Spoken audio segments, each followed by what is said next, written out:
accepté d'enrichir notre série de webinaires à travers sa présentation qui va la présenter bien évidemment dans un instant, intitulée l'IA dans le domaine de la santé. Nous lui remercions également à tous les assistants de tous les établissements universitaires, à l'Université Constantine I d'avoir parmi cet événement parce qu'actuellement nous sommes à l'Université Constantine I pour la diffusion.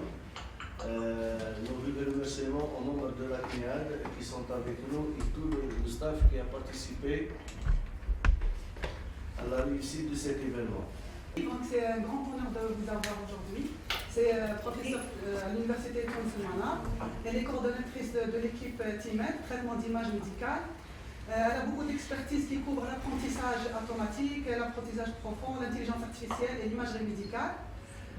Les recherches qu'elle portent souvent sur le développement des applications et des algorithmes avancés pour l'apprentissage automatique pour améliorer les techniques d'imagerie médicale. Donc, toujours dans le but d'optimiser la précision des diagnostics et les résultats pour les patients.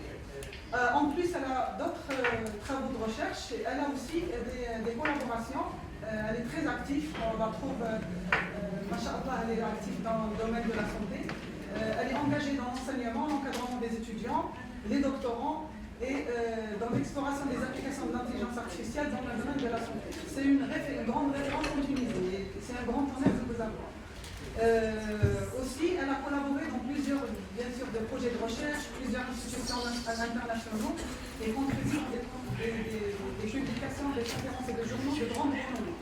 Elle est aussi l'ambassadrice universitaire de l'Institut NVIDIA Deep Learning. Voilà, donc je ne voulais pas zapper ça parce qu'on a une sommité devant nous. Merci beaucoup, Norris. Je vous donne la parole. Merci beaucoup encore une autre fois. Donc, je tiens à remercier le professeur Ahmed Belhani, président de CNIAD, pour cette invitation. Madame Maïm Belgidoum d'avoir initié cette collaboration. Madame Karima Mohamed qui a encouragé aussi cette conférence et tous les présents. Alors, je ne vais pas tarder à partager avec vous les objectifs de cette présentation. Alors, nous allons essayer de comprendre ensemble quelles sont les applications de l'IA dans la santé. Nous allons aussi identifier quelques applications qui peuvent être importantes dans le domaine médical et ça couvre plusieurs sous-aspects, que ce soit administratif ou bien de diagnostic, ou bien de reconnaissance ou bien de lecture d'image. Donc il y a plusieurs choses qu'on observe en fait dans le domaine médical. Et on va aussi dégager, si vous voulez, ensemble quelques lignes, quelques défis et surtout quelques considérations éthiques, parce que quand on parle de l'IA dans le domaine de la santé, nous avons beaucoup de considérations éthiques à prendre en compte avant de se lancer dans le projet IA. Je vais juste vous demander, s'il vous plaît, de muter vos micros afin d'éviter le... Voilà. C'est bien. Alors, c'est bon, ça me donne déjà une petite idée. Donc la masse c'est entre bien et moyen. Nous avons des gens qui ont un niveau un peu avancé, des personnes en fait qui sont à un niveau qui est débutant. On va essayer de prendre en considération en fait tous ces niveaux. Donc on va commencer tout de suite. Donc quand on parle de l'intelligence artificielle, c'est intéressant de se mettre d'accord sur la définition de l'intelligence artificielle. Donc je peux dire que la manière la plus simple de définir l'intelligence artificielle, c'est dire c'est toute activité, ou bien on va dire toute méthode et tout outil qui permet de simuler une intelligence humaine. Donc pour arriver déjà à simuler cette intelligence humaine ou bien l'imiter, je préfère le mot imiter l'intelligence humaine, il faut déjà être capable de la décrire. Parce que parfois, nous avons une intelligence humaine, une expertise. Je donne l'exemple, la reconnaissance de la parole. Alors tout le monde, on sait faire la différence entre la voix de sa maman et la voix de sa tante. Mais s'il vous demande comment vous faites ça, vous êtes incapable d'expliquer clairement votre expertise. Donc vous êtes en train d'utiliser, entre guillemets, votre sens d'intuition. Et ça, je ne peux pas le modéliser. Et si je n'arrive pas à le modéliser, en fait, je n'arriverai jamais à faire une intelligence artificielle qui permet de faire ça. Ou bien, je serai capable d'utiliser utiliser une intelligence artificielle qui va chercher quels sont les patterns cachés dans un domaine d'application et de définir alors un outil intelligent qui permet de prendre des décisions ou bien d'aider, on va dire, l'intelligence humaine pour prendre certaines décisions. Alors, quand on parle de l'intelligence artificielle, ce n'est pas uniquement la santé. Alors, on parle de la vision par ordinateur, et c'est tout à fait normal parce que la quantité d'images quand nous sommes en train d'utiliser, de partager chaque jour est énorme, et on peut dire que l'image, c'est une quantité qui envahit la communication numérique de nos jours. Donc on regarde des vidéos, on regarde des tubes, on fait des diagrammes, on a toujours la facilité de prendre des photos pour exprimer un sentiment, pour décrire en fait un événement ou une activité. Il y a aussi le text-to-speech, les applications de NLP, de Natural Language Processing, qui est le fait de rendre l'IA capable de parler et de comprendre un discours dans un langage naturel humain. On peut aussi parler de l'analyse prédictive, par exemple, pour comprendre que ce soit un diagnostic dans le domaine de la santé, mais aussi dans le domaine industriel. On peut parler des systèmes experts, on peut aussi parler de la planification et de l'optimisation, on peut parler de la robotique. Donc, l'IA, elle envahit pratiquement toute notre vie et elle a plein de champs d'application qui sont, et l'utilisation de l'IA actuellement, elle dépasse les laboratoires de recherche pour intégrer réellement les pratiques de notre vie. Alors, quand on parle de type d'IA, il y a plusieurs façons de faire. Il y a des gens qui disent que je peux classifier l'IA en une IA simple. Simple, c'est-à-dire qu'elle peut faire une tâche ou elle a plusieurs tâches. Je peux appeler ça une IA spécialisée, une IA spécifique. Et il y a d'autres qui disent que je peux penser à avoir une IA générale. Alors, General AI, on n'est pas encore arrivé à faire une IA qui soit générale, c'est-à-dire qui remplace l'être humain dans toutes ses capacités cognitives. Et nous sommes encore loin de parler d'une IA super intelligente. Quand on parle d'une IA super intelligente, elle doit avoir ce qui diffère l'être humain de tous les autres vivants, en fait, ou bien créatures de Dieu sur Terre, ce qui est la conscience. On n'a pas encore une IA qui est consciente. Une autre façon de catégoriser l'IA, et c'est une catégorisation que j'aime beaucoup, c'est parler de l'IA symbolique contre l'IA qui est guidée par les données. C'est-à-dire une IA symbolique et une IA qui est guidée par les données. Or, quand on parle de l'IA symbolique, c'est une IA qui est guidée par des règles, c'est-à-dire je dois passer à l'ensemble de règles à mon IA et elle va essayer de prendre des décisions en se basant sur des règles. Et donc elle n'aura pas besoin de données, elle a besoin plutôt de connaissances et de règles. Et c'est grâce à cette IA que je peux faire les systèmes experts. Et pourquoi on est maintenant revenu pour parler de l'IA symbolique, qui est la première forme d'IA, elle a été créée déjà en 1950, parce que c'est une IA qui est explicable, chose qui manque vraiment à l'IA qui est guidée par les données. Donc c'est très important maintenant de considérer l'usage de l'intelligence artificielle symbolique dans le domaine de la santé particulièrement. Alors quand on parle de Data Driven Approach, c'est une IA qui est guidée plutôt par les données.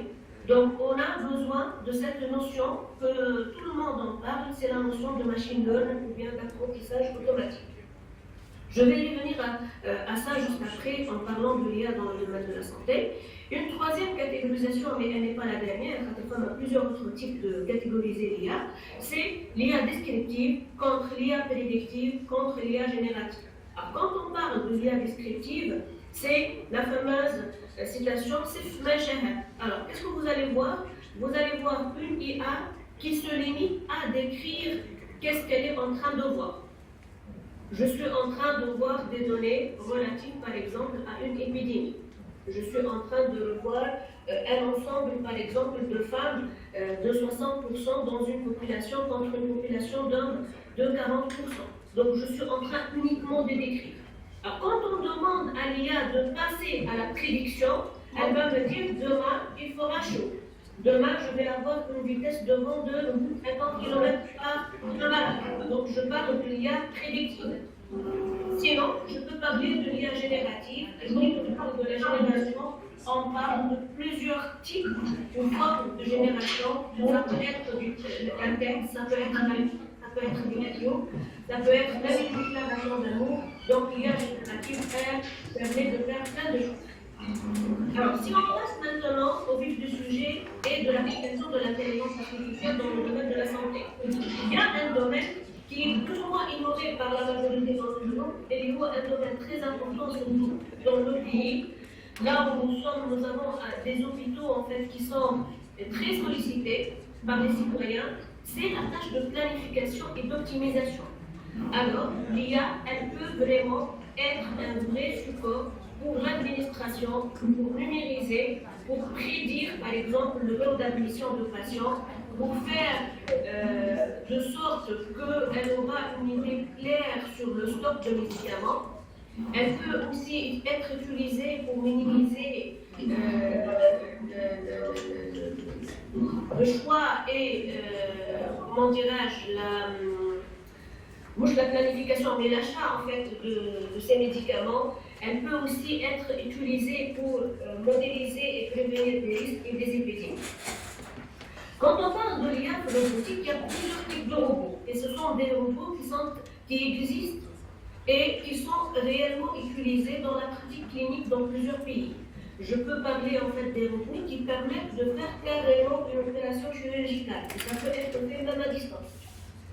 Je peux aussi parler des robots qui sont modulaires. C'est-à-dire quoi? Des robots modulaires, c'est-à-dire que ce sont des robots qui viennent pour aider la fin d'une opération, par exemple. Donc ça peut être utilisé pour des tâches, par exemple, de post-opératoire. Donc pour, par exemple, faire bouger des arbres, des pieds. Donc ça peut aider surtout le personnel en fait, qui accompagne les opérations chirurgicales. Il y a d'autres robots qui ont été utilisés même dans des pays arabes. Je note par exemple le type de robot Amer Ronnie-Wood, qui ont été utilisés surtout dans la période Covid. Là, on va leur demander de faire de la désinfection. Là, on va demander à ces robots d'aller prendre des mesures à distance. On peut leur demander de faire une admission de médicaments. Donc, il y a des robots à qui je peux confier des petites tâches et ces tâches en fait vont éviter le risque de contamination par exemple de personnel de santé. D'autres types de robots qui circulent actuellement dans les cliniques, ce sont les robots de service. Un robot qui rentre dans la chambre et va vérifier est-ce que tu as une bouteille d'eau, est-ce que vous avez des draps qui sont propres, est-ce que la quantité de médicaments elle correspond réellement à la quantité suggérée par le patient, par le médecin chaque jour. Et il y a des robots, là où il y a beaucoup de gens qui travaillent actuellement, ce sont les robots sociaux. C'est-à-dire quoi les robots sociaux? C'est-à-dire les robots qui peuvent rentrer en communication avec l'être humain. Et dans le domaine de la santé, il y a deux belles applications. Je peux utiliser ces robots, par exemple, pour les enfants autistes, parce que c'est difficile de les traiter et de les accompagner. Donc je peux, par exemple, planifier des tâches éducatives avec ces robots. Et il y a d'autres types de maladies qui sont les personnes âgées avec donc des maladies neurodégénératives avancées. Donc je peux avoir des robots qui vont avoir le temps certainement pour discuter avec ces personnes âgées et je peux même demander à ces robots de demander à ces personnes âgées d'interagir par rapport et de faire des petites activités physiques. Quand on parle de l'intelligence artificielle dans le domaine de la santé, on ne peut pas oublier le domaine très important lié à la réalité augmentée et virtuelle.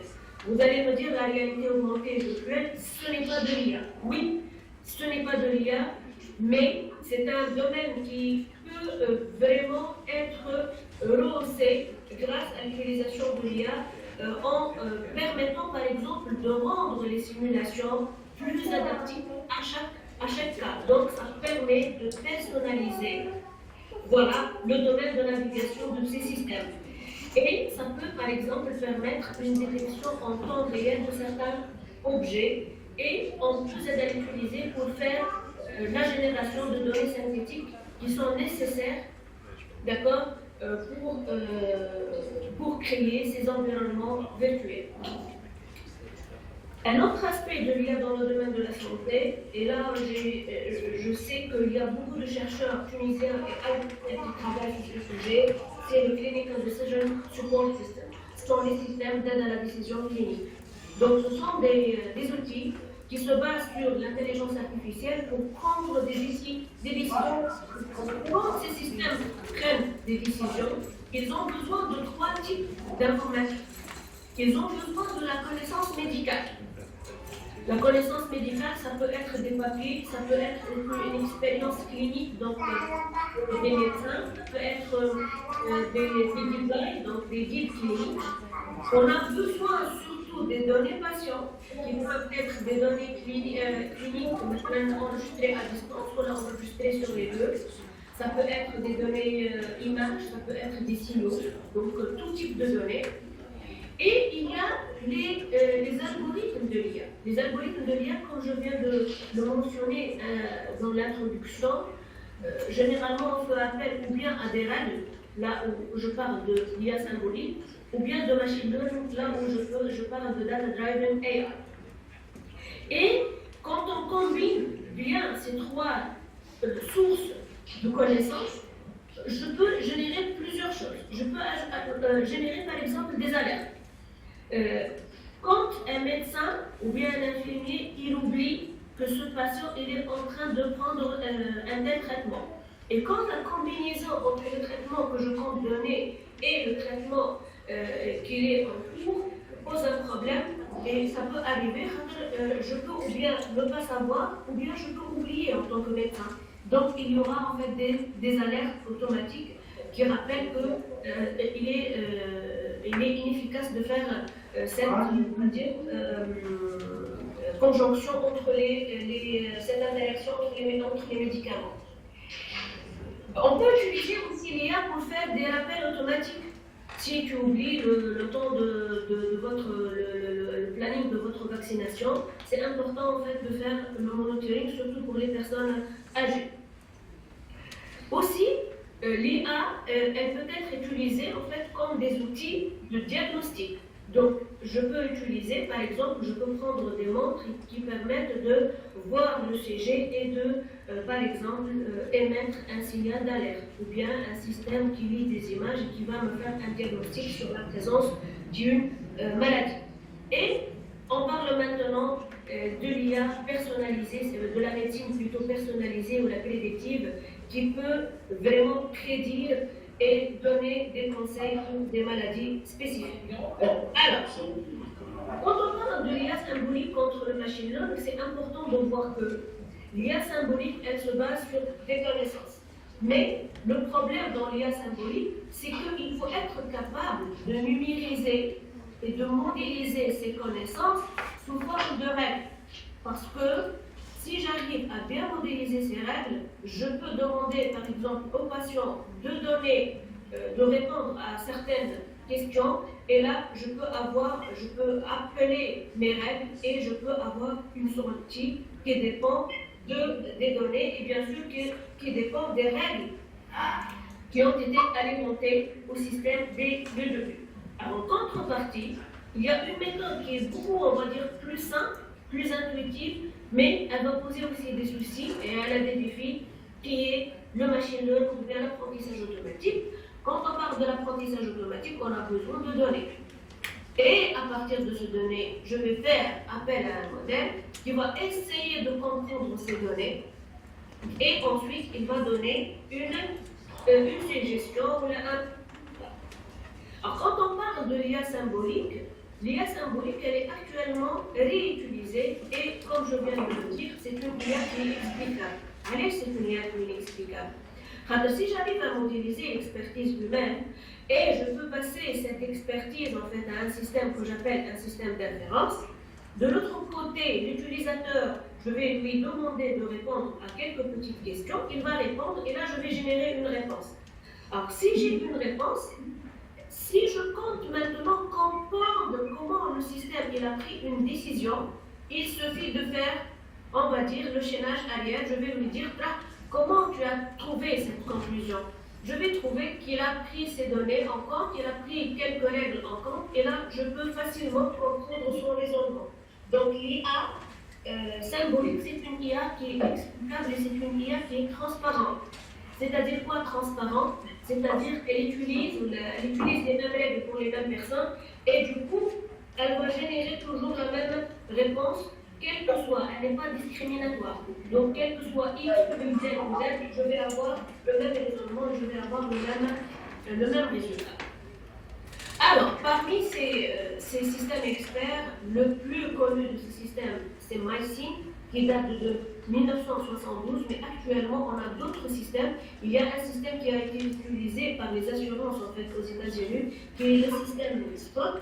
Et il a été prouvé que ce système a pu faire la prévention d'une maladie, la sepsis, 18 heures avant que le clinicien puisse comprendre le type de la maladie qui atteint le patient. Quand on parle de machine learning, on va essayer de trouver déjà une petite définition de machine learning. Le machine learning, c'est une branche de l'IA qui va essayer de faire quoi? Qui va utiliser des données et qui va permettre à la machine de comprendre ces données et d'améliorer sa connaissance pour prendre des décisions. Donc l'IA, elle va être capable à un certain moment de se décider toute seule, d'accord, en se basant sur les données et sur les features en fait qui sont cachées dans ces données. Quand on parle du machine learning, on parle généralement de trois grandes approches. On parle de supervised learning, l'apprentissage automatique supervisé. On parle de l'apprentissage non supervisé. Et on parle de reinforcement learning et l'apprentissage par renforcement. On commence par l'apprentissage par renforcement. L'apprentissage par renforcement, ou l'apprentissage le plus intuitif, on va dire. Allez, le plus intuitif, il se rapproche beaucoup de la manière avec laquelle on apprend. Donc, il s'approche beaucoup de l'apprentissage de l'être humain. Et comment on apprend avec les êtres humains? On apprend par le jeu d'erreurs. Donc, quand je fais une erreur, je suis pénalisé. Ça, c'est le feu. Quand je le touche, c'est bon, je suis brûlé. Je ne compte pas toucher encore une autre fois le feu. Et quand ça marche, je vais avancer. Donc, ça ressemble en fait à une souris qui est dans une labyrinthe. Et dans cette labyrinthe, si elle heurte un mur, je vais lui donner une pénalité. Et si elle avance dans le bon chemin de sortie, je vais lui donner en fait un petit cadeau. Où est-ce que j'utilise le reinforcement learning dans la santé? On l'utilise par exemple pour ajuster la quantité d'insuline en temps réel. Et vous savez que ça pose un vrai problème.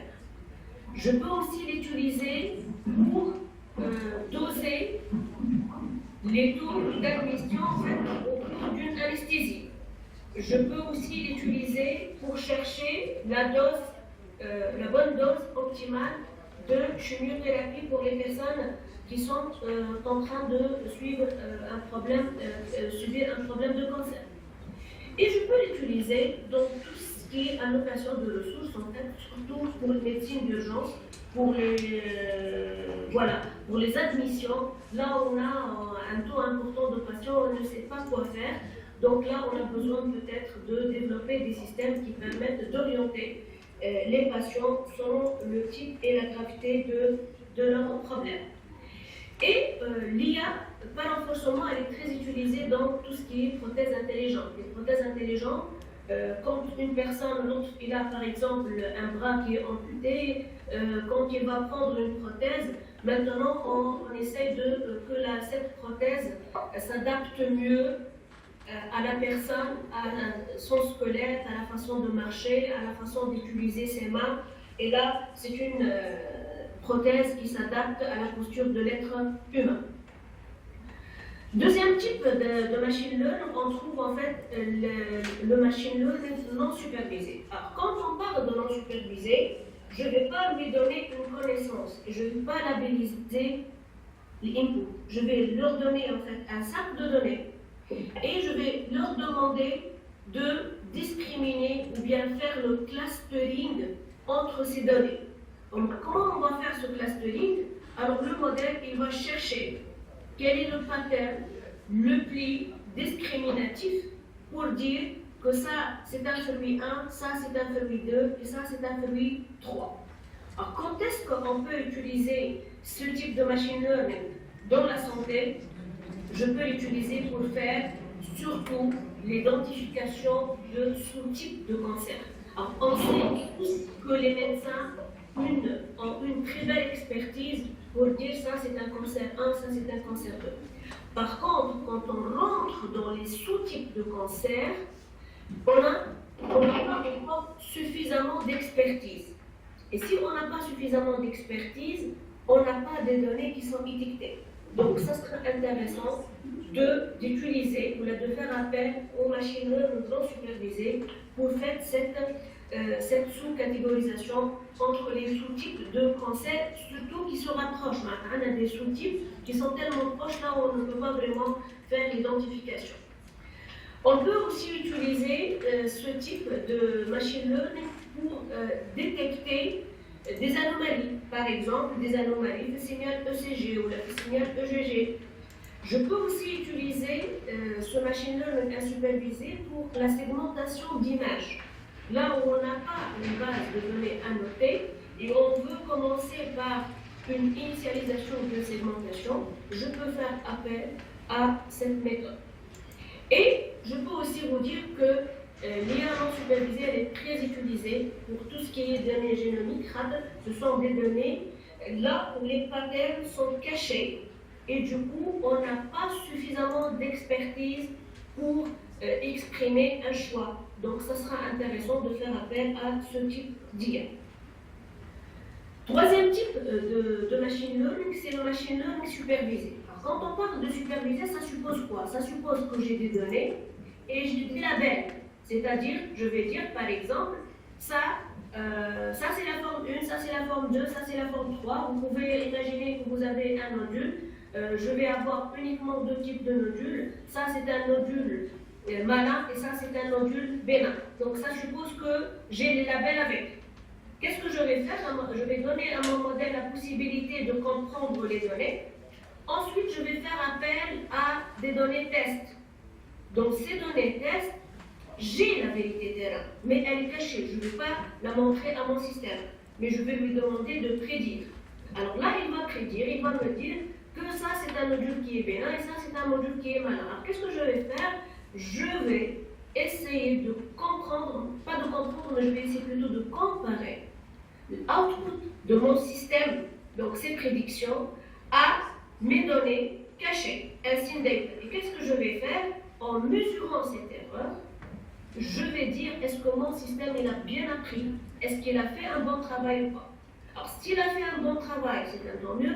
S'il n'a pas fait un bon travail, qu'est-ce que je vais faire? Je vais lui demander de corriger ce qu'il est en train de faire. C'est ça en fait l'apprentissage. L'apprentissage, c'est de mesurer l'erreur, ensuite de l'injecter et chercher à minimiser cette erreur en faisant quoi? En minimisant les paramètres de votre modèle. Où est-ce que je peux utiliser le machine learning supervisé? Je peux utiliser ça dans tout ce qui est outils d'aide au diagnostic, surtout en imagerie médicale et dans les signaux ECG ou la EEG ou n'importe quel autre type de données, et même les données biologiques. Sans vous dire bien sûr que si vous utilisez une seule modalité, par exemple image, je parle de IA monomodale. Par contre, si je combine plusieurs connaissances, et ça c'est plus naturel, car le médecin, quand il veut prendre une décision, généralement il ne se base pas là, sur une seule donnée. Donc il va utiliser par exemple les données cliniques, les données biologiques, l'image, et ensuite il va converger vers un diagnostic. La même chose, on peut le faire avec une IA multimodale qui va accepter plusieurs types de données généralement hétérogènes pour renforcer la qualité de diagnostic. Je peux aussi utiliser, ça a été utilisé carrément aux États-Unis, pour prédire le risque sur un patient, pour prédire même le taux de mortalité. Donc en Amérique, ça a été utilisé pour voir les personnes à un certain moment, là où on est sûr que le traitement ne va pas vraiment donner un grand effet, mais par contre, nous sommes obligés de les surveiller et de leur donner des calmants. Donc à un certain moment, il y a des chercheurs qui se sont dit, tiens, ça gêne l'État, on va dire, on va faire beaucoup de dépenses, alors pourquoi on ne prédit pas le taux de mortalité? Et ils ont trouvé un système qui a donné quand même 97% de bonnes prédictions, mais attention, ça pose un vrai problème éthique. Est-ce que c'est éthique de ne pas donner, de ne pas suivre un patient parce qu'une IA a dit que cette personne-ci, il est mourant dans 6 mois ou dans 7 mois? Alors, je peux aussi utiliser le machine learning supervisé pour des tâches de segmentation et je peux même prédire la réponse d'un patient face à un médicament particulier. Et là, je parle de l'IA personnalisée. L'IA personnalisée, maintenant, on a un traitement très personnalisé pour un patient. Alors, quand on parle du machine learning, généralement, il y a des gens qui ne comprennent pas vraiment la différence entre le machine learning classique, on va dire le handcrafted method, et le non-handcrafted method et le deep learning. Alors, quelle est la différence? Quand on parle de machine learning, on a besoin de feature extraction step. Donc, c'est une étape qui permet d'extraire les caractéristiques. Si je prends une image médicale, généralement on fait appel à un médecin qui va calculer ce qu'il appelle en fait les radiométriques. Donc il va donner par exemple une idée sur la texture, une idée sur la forme, une idée sur les edges, les contours irréguliers par exemple d'un objet.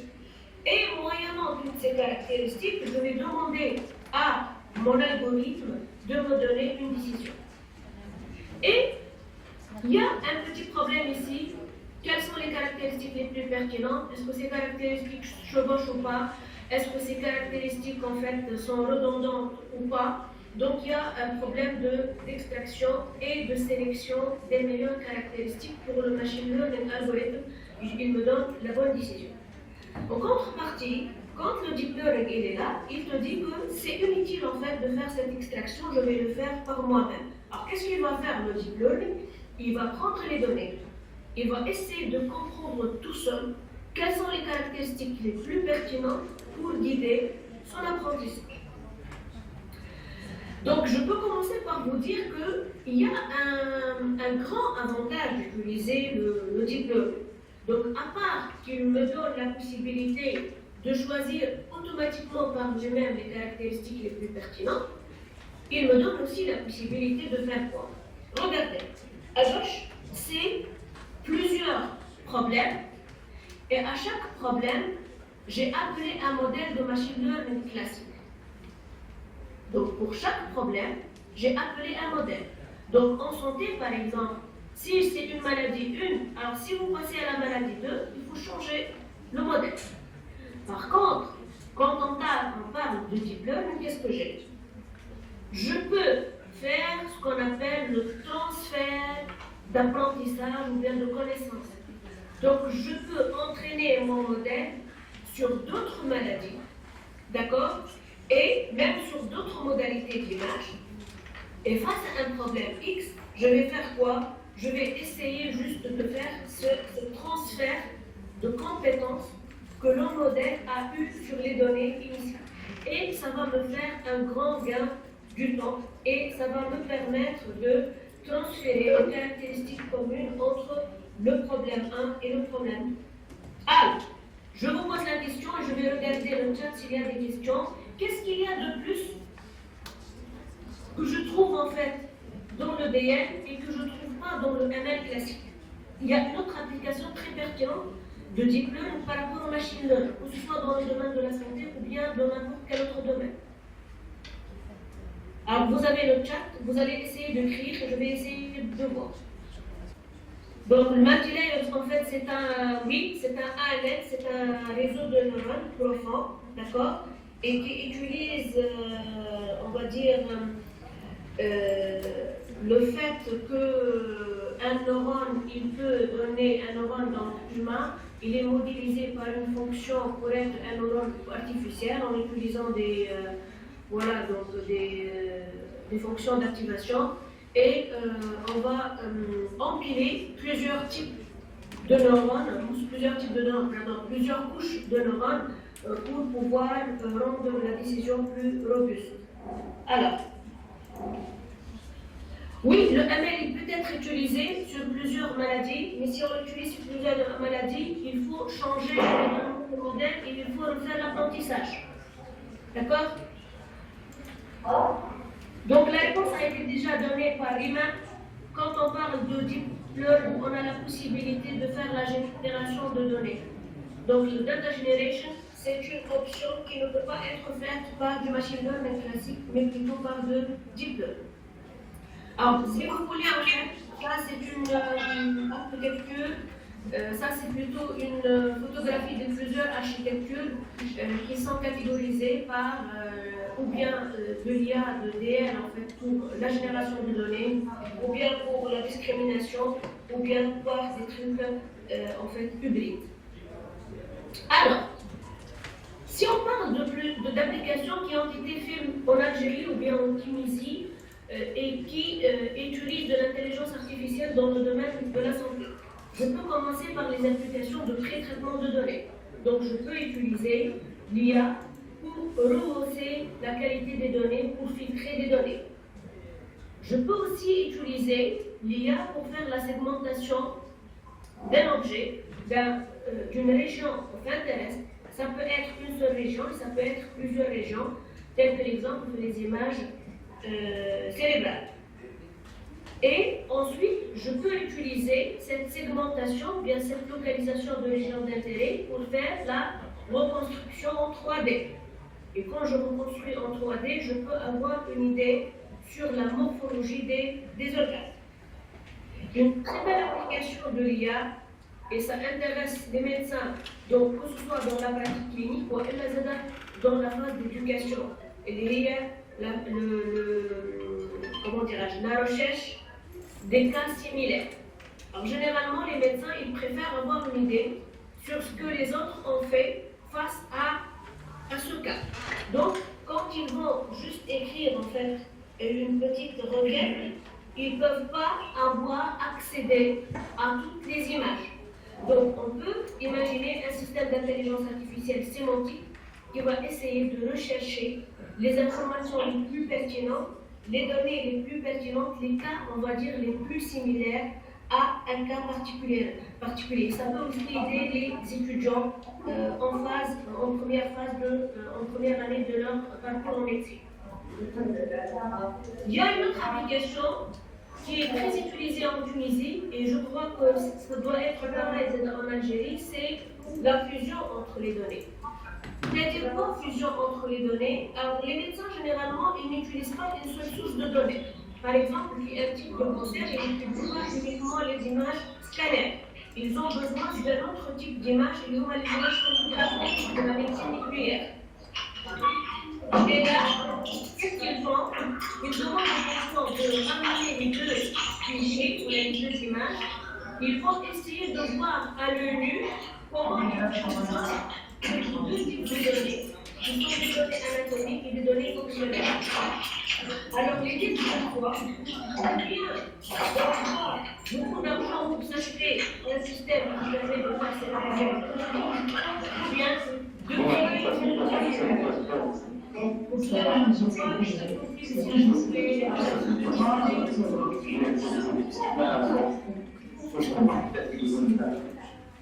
ça conflit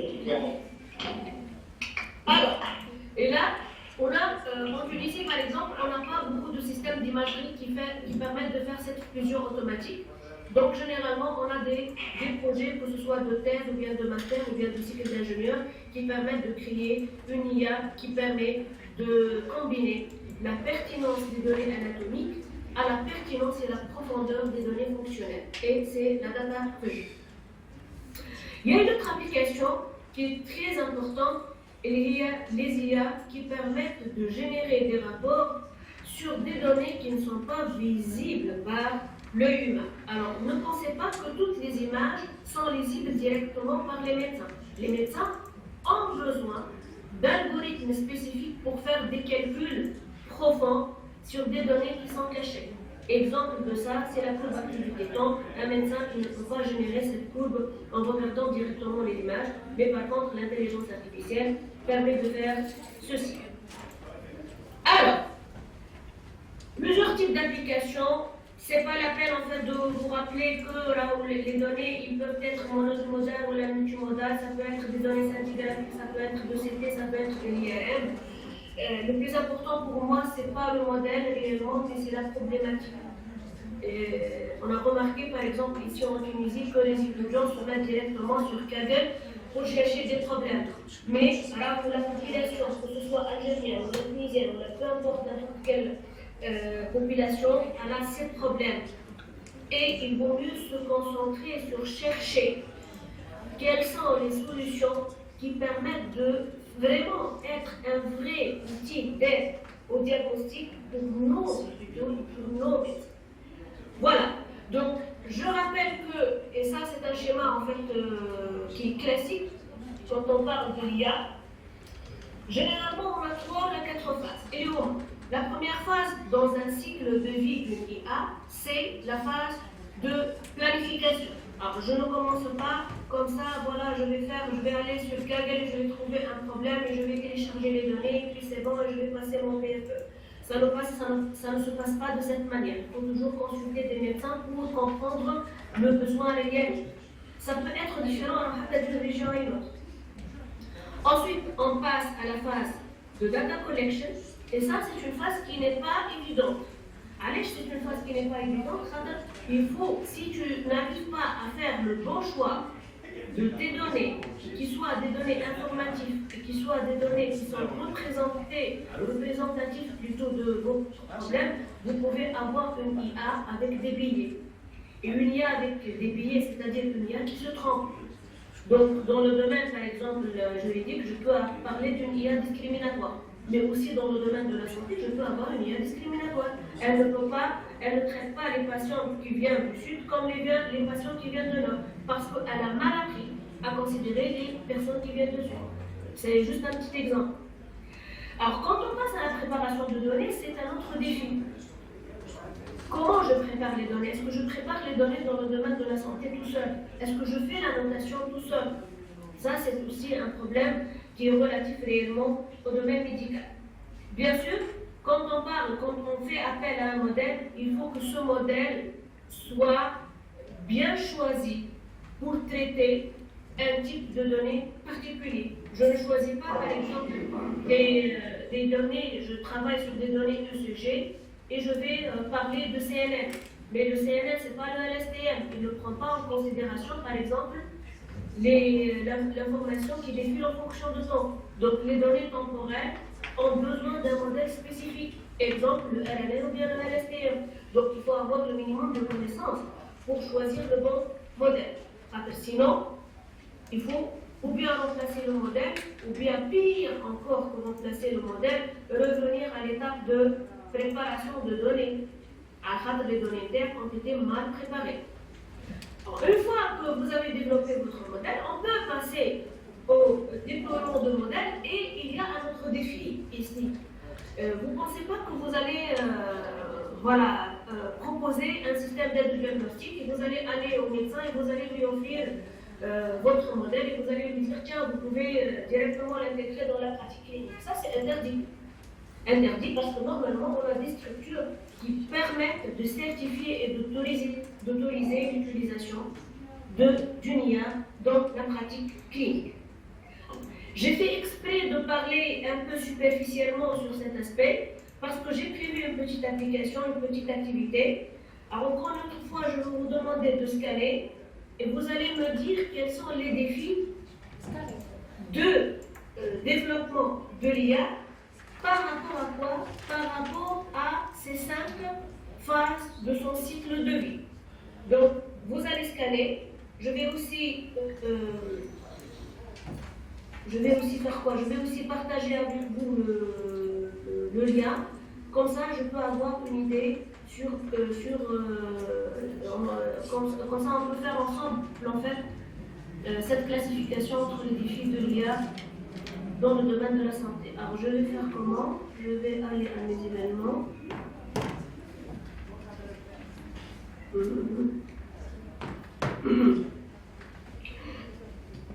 Alors, défi, IA santé, on va afficher. Voilà, j'ai copié le lien. Je vais encore partager avec vous et je vais partager aussi le code.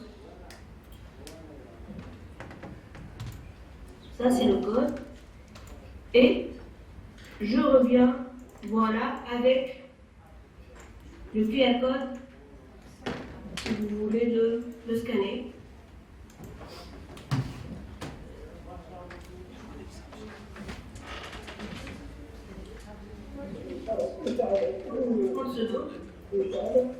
Voilà. Alors, s'il vous plaît, vous êtes en train de lire. Regardez. Voilà, donc je vais supprimer, vous êtes trompé, ça. Voilà. Merci à vous. Mais c'est pas ici qu'il faut écrire le code. Vous êtes déjà arrivé ici, donc il faut écrire par rapport à l'étape planification de projet, quels sont les défis de développer une IA. Donc, une collecte de données, il y a un problème de confidentialité de données. Je suis entièrement d'accord avec vous. Problème de confidentialité de données. Il y a des problèmes relatifs à la préparation, au développement. Donc, essayez, s'il vous plaît. Oui, la planification, il faut savoir gérer le temps. Il y a des problèmes éthiques. Oui, on ne peut pas se permettre de travailler sur n'importe quelle idée. Comment planifier un projet, et ça c'est tout le project management, je suis d'accord. Ah, ça c'est très bien. Problème de connaissance, ça c'est très important. Généralement, on croit qu'on est capable de se lancer dans un projet d'IA seul. Non, quand on fait une IA pour la santé, et d'ailleurs, moi je trouve que c'est vrai pour n'importe quel autre domaine, mais en particulier dans le domaine de la santé, il faut se faire un groupe. Et c'est un groupe qui est fait par quoi? Par l'ingénieur, par l'expertise technique, ok, mais aussi par un médecin. Et l'idéal, c'est aussi d'avoir un sociologue, parce que les personnes en fait, qui ont fait les sciences humaines, ils peuvent vraiment nous aider pour rendre possible l'utilisation d'une IA dans une région ou dans un contexte social bien déterminé. Alors, la crédibilité de données, je vais plutôt placer ça dans la collecte de données. Problème éthique, je suis d'accord. Collecte de données, oui. Oh oui, c'est un problème, je le laisse ici parce que c'est vrai, c'est en préparant le projet, on va soulever les problèmes, dire que j'ai un problème de collecte de données. Les problèmes juridiques, pour la planification de projet, c'est vrai, mais aussi pour le problème de collecte de données. Pour ce qui est gestion de tâches, je suis d'accord que parfois commencer ou trouver les ressources, ça fait partie de la planification. Donc généralement, on peut se permettre une petite matrice de compétences et de gestion de tâches entre les différentes parties prenantes dans un contexte. Oui, il faut aussi soulever le problème de manque de données. Parfois, je vais dire le problème. Alors, par exemple, j'ai une étudiante en master. On s'est lancé dans un projet, on est bien encadré avec des personnes en fait, de domaine neurologique, mais la maladie, c'est une maladie qui est rare. Et là, on est avec un nombre très faible de données. Et là, il faut faire attention au problème de manque de données, car les IA, généralement, sont gourmandes en données. Je passe à la phase de collecte de données. Alors, quand on parle de données et de problèmes de confidentialité, oui, et je crois que si ce n'est pas le cas pour Algérie, ça sera important de penser, nous avons des comités d'éthique. Ce sont des comités donc, qui sont responsables pour donner un avis favorable sur l'utilisation de données patients. Donc, généralement, on dépose une demande à ces comités d'éthique. Le comité d'éthique, c'est au niveau des facultés de médecine ou au niveau des hôpitaux. Généralement, les hôpitaux, les centres hospitalo-universitaires. Et elle va nous donner, il doit nous donner ce comité la possibilité d'accéder à des données. Mais sous condition, bien sûr, de rendre anonymes ces données. On n'a pas le droit de partager ces données publiquement avec les informations personnelles. Oui, la sécurité des données, c'est important. Vous savez que ChatGPT, actuellement, il est capable de lire et de faire un diagnostic à des images. C'est la version Pro 1. Sauf que quand tu alimentes ChatGPT ou n'importe quel autre outil par tes données, qu'est-ce qu'il est en train de faire? Est-ce que vous êtes sûr que les données TEC sont sécurisées? Non, il est en train de prendre du produit pour alimenter son apprentissage. Et là, on ne contrôle pas où est-ce que nos données sont enregistrées. Ça, c'est important. Le problème, bien sûr, de vie privée, ça fait partie des problèmes aussi. Le problème des données insuffisantes et manque de données, ça c'est très important à nous soulever dès le début, d'accord? Le problème étiquetage de données, je vais le mettre ici, parce que quand on fait, et je passe à la phase de préparation, quand on fait la préparation de données, on ne fait pas la phase de préparation tout seul. Alors on ne fait pas l'étiquetage, par exemple, d'une tumeur ou de la séquencement à la main et dire, tiens, j'ai fait l'étiquetage. Normalement, l'étiquetage est fait par un médecin. Et au pire, s'il ne peut pas, il n'est pas disponible, il peut au moins corriger ce que nous sommes en train de faire. Et alors, le nettoyage de données, merci pour cette remarque. Quand on parle de l'IA dans le domaine de la santé, on ne se permet pas les mêmes outils. Je donne un exemple, le nettoyage de données. Il est que j'ai une donnée qui est aberrante. C'est-à-dire quoi, une donnée aberrante? C'est une donnée qui est très différente à une population X.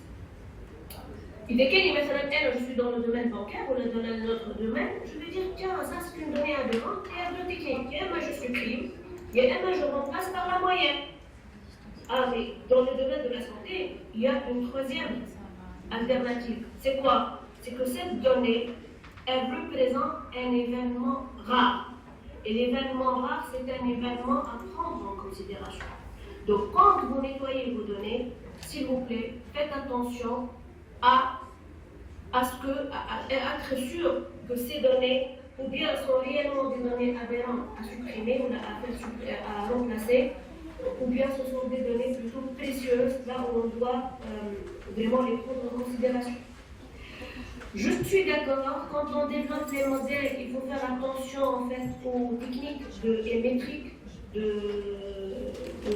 comment dirais-je, de mesure de performance de votre modèle.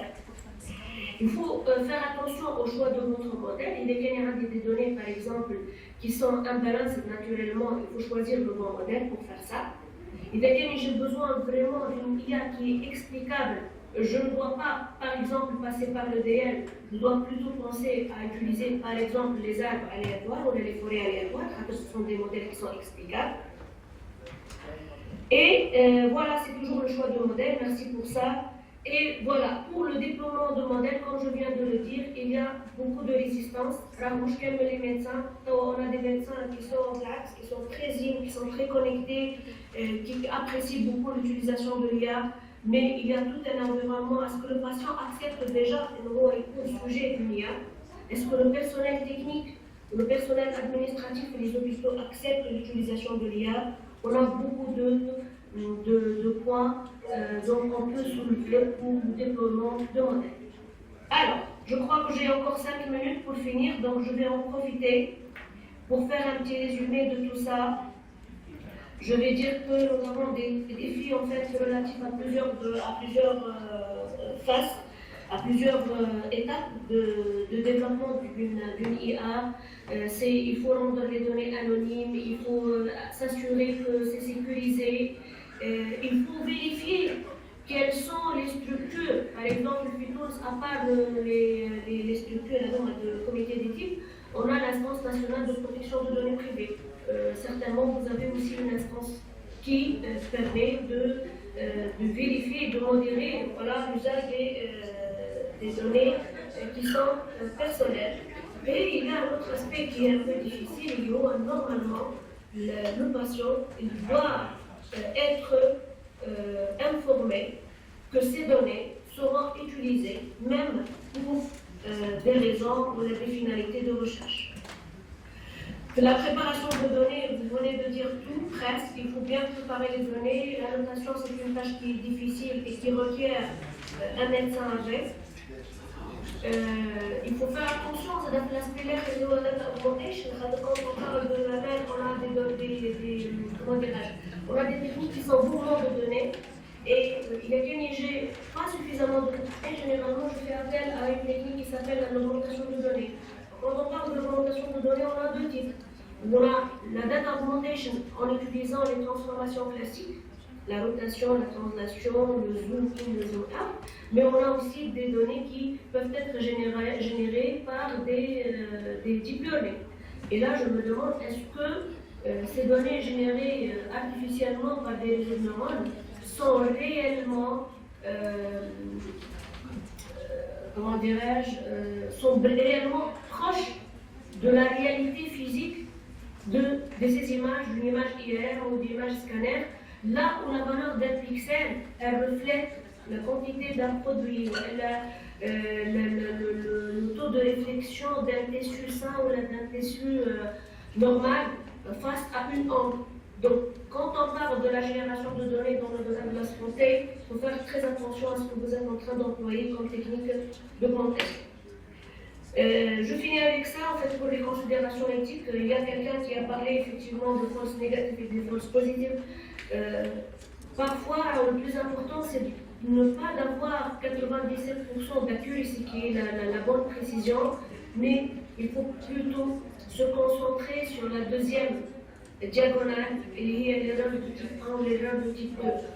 Sur les trois qui restent de 100, est-ce que je peux me permettre, je fais passer un patient pour un cas qui est sain. Donc je vais sacrifier sa vie, entre guillemets.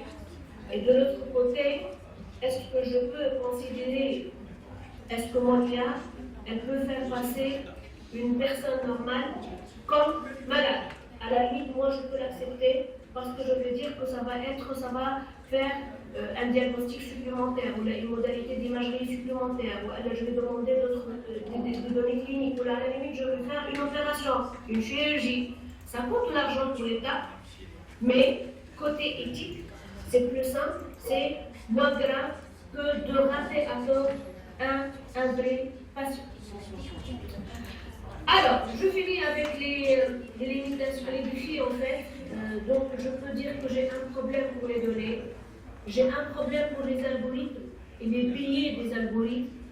Là, on ne peut pas se permettre une IA qui se trompe beaucoup au domaine de la santé, et ça dépend d'ailleurs de se tromper. Comme je viens de l'expliquer, 97% c'est important, les 3% c'est peut-être plus important en tant qu'erreur.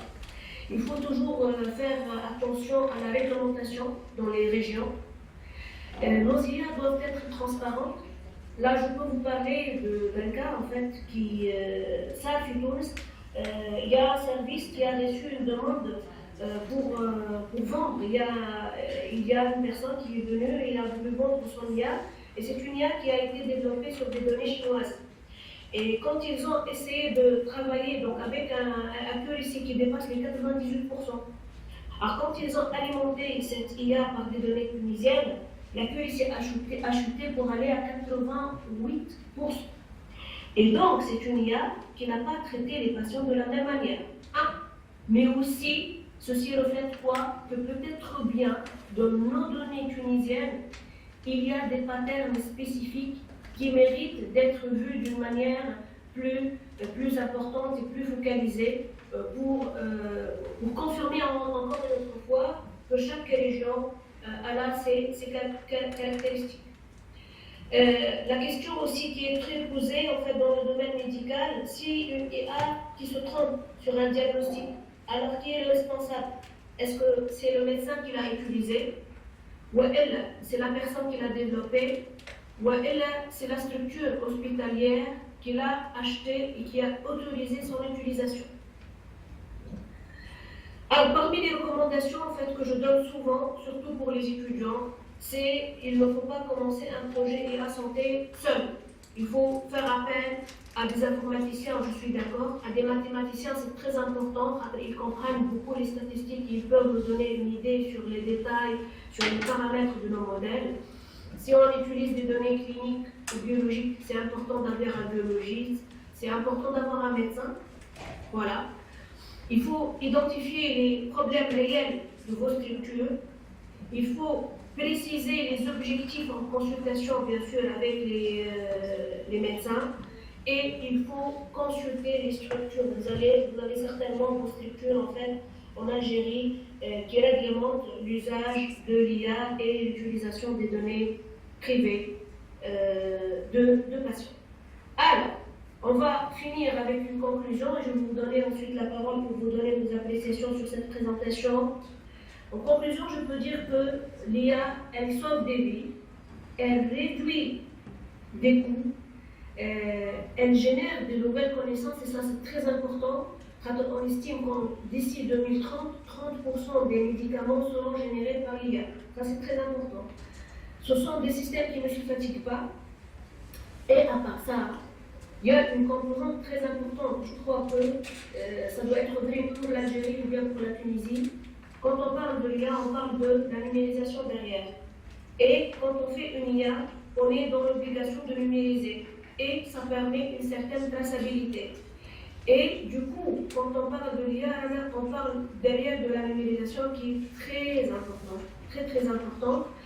Et ça permet d'aider les services à avoir une traçabilité de leurs données. Alors, en ce qui me concerne, je suis très convaincue de tout ça, mais je suis encore convaincue que personne ne peut remplacer la dimension humaine, la dimension affective offerte par les médecins. Donc c'est bien de développer l'IA pour comprendre les pathologies, pour prédire des événements malades, pour prédire les épidémies, mais pour faire un diagnostic entièrement basé sur l'IA, en ce qui me concerne, je préfère toujours aller voir un médecin. Voilà. Je vous remercie pour votre attention. Je vais vous partager avec vous mon email si vous êtes intéressé par un échange. Ça, c'est la question sur votre appréciation pour l'événement. Et ensuite, on va voir vos appréciations sur le déroulement de cette intervention. Merci beaucoup pour cette présentation. Donc, vous avez beaucoup de gens réclament la présentation, tellement que c'est très bien fait, très bien présenté, excellente présentation. Franchement, c'est un plaisir d'assister à ce genre d'ouverture vers la santé IA. Alors, on peut commencer, si tu veux, par quelques questions sur le chat. Il y a une question sur, je vais prendre quelques-unes, il y en a beaucoup, sur la pondération des prédicteurs dans le deep learning. Comment on peut choisir la pondération, bien sûr dans les cas des maladies et tout ça. C'est les experts qui est responsable de cette pondération. Alors, je réponds à cette question si vous voulez, Mariam. Donc pour le modèle déjà entraîné, non, ils n'ont pas. S'ils ont réentraîné le modèle avec les données tunisiennes, certainement ils ont pu gagner quelques pourcentages sur l'accuracy. Mais ils vous ont venu avec un modèle qui a été entraîné sur des données chinoises. Ils ont passé directement à la phase de prédiction. Mais je crois que même s'ils réentraînent le modèle sur des données tunisiennes, c'est bon, j'ai la parole. Le micro il est activé pour moi. Donc même s'ils les réentraînent sur les données tunisiennes, je suis certaine que l'écart sera toujours important. Parce que on a travaillé même à d'autres données européennes et tunisiennes, la différence موجودة. La différence génétiquement موجودة. La pathologie في تونس ولا في الجزائر ولا في peu importe dans n'importe quelle région, il y a toujours des mutations, il y a toujours des spécificités de la région. C'est pour cette raison qu'actuellement, au niveau des hôpitaux tunisiens, on parle d'une IA tunisienne pour les données tunisiennes.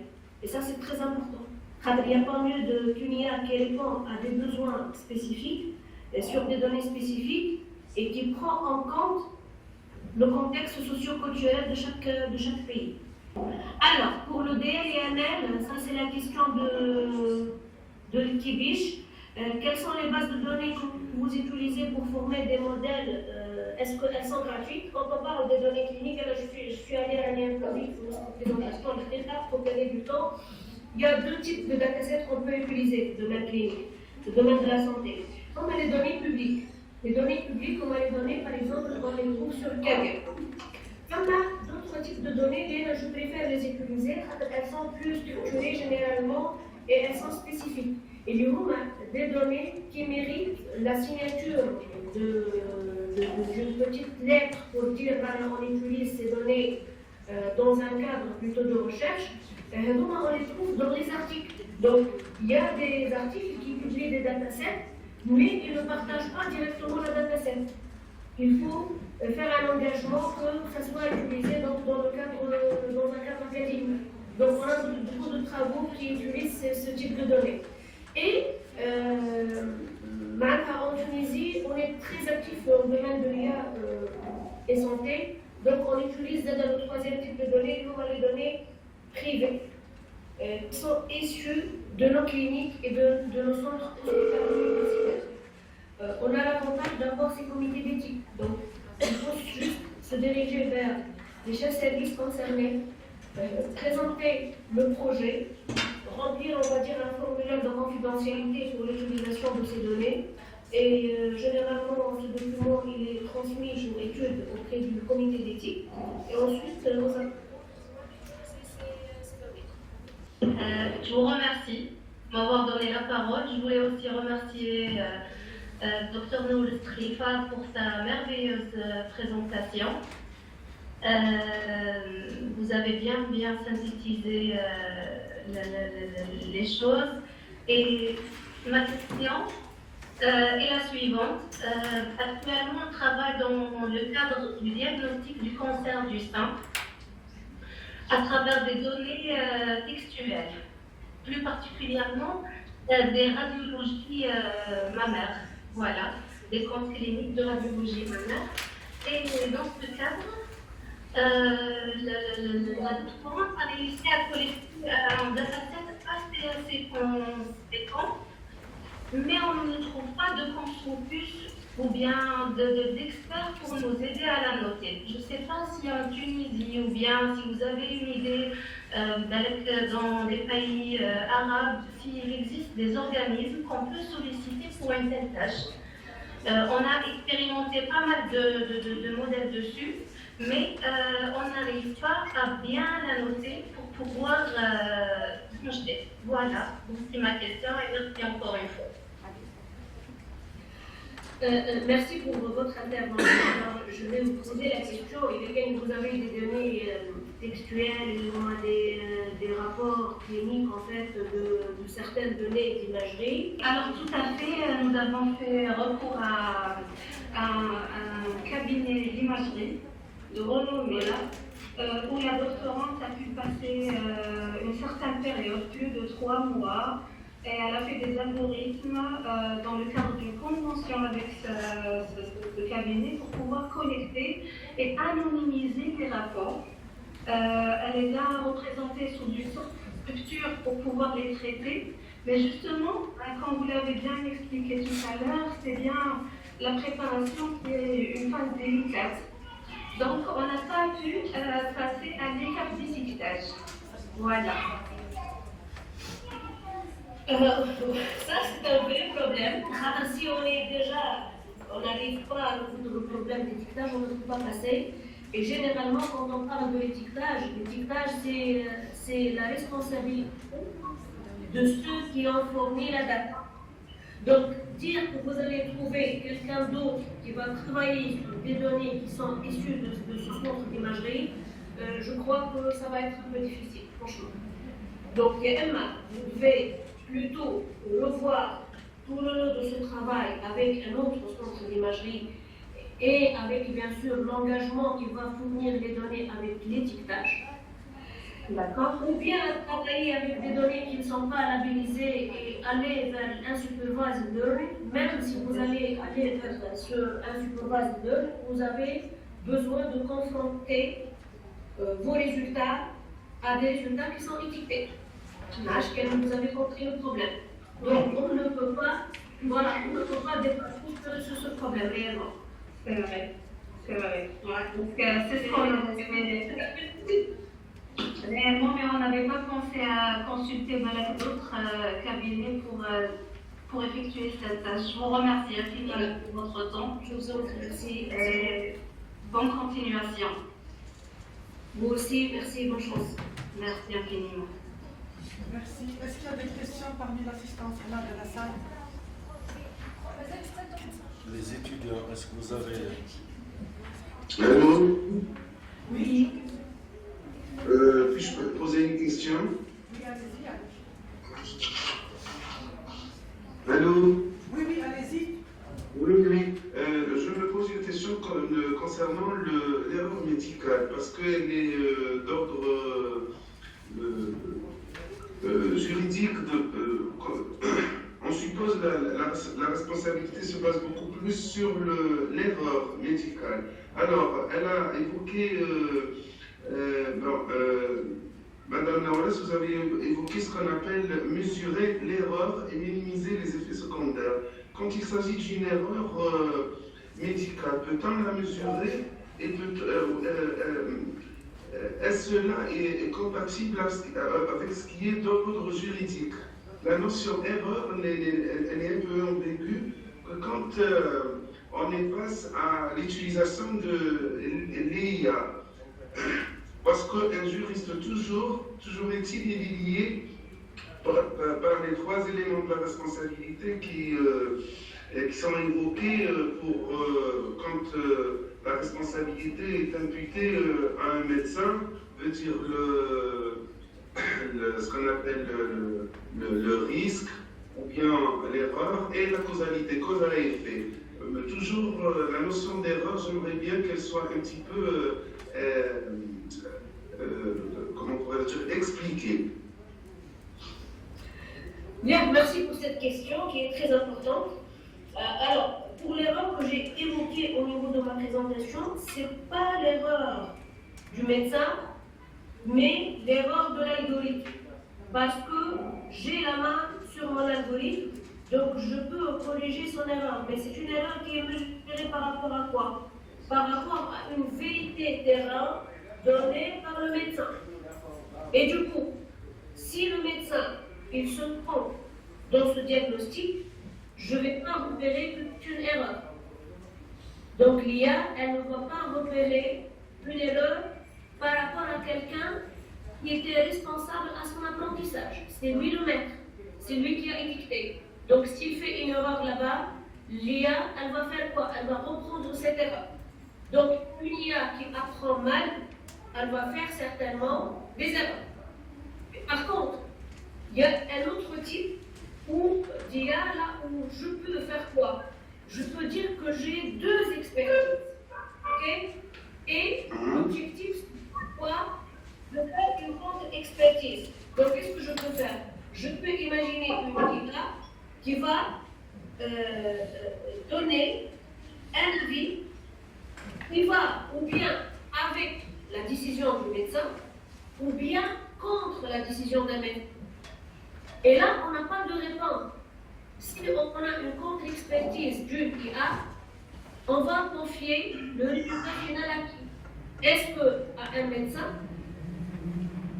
qui peut aussi faire des erreurs, ou à une IA aussi qui peut faire des erreurs? Donc ça, c'est vraiment un problème, on va pas dire philosophique, mais c'est un problème qui est très compliqué, qui est souvent posé quand on parle de l'usage politique de l'IA. Très bien, c'est persistant toujours. Voilà. Merci bien.